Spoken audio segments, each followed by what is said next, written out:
सुप्रभातम आजिर पंचांग ओ अमृत वचन। सुप्रभातम। अद्य दिवसस्य पञ्चाङ्गम्।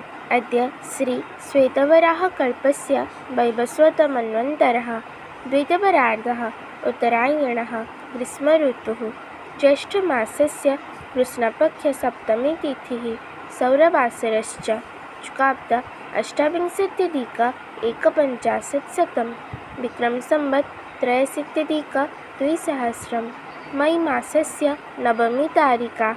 अद्य दिवसः सर्वेषां कृते मङ्गलमयं भवतु इति विभुपदारविन्दयोः विनम्रप्रार्थना।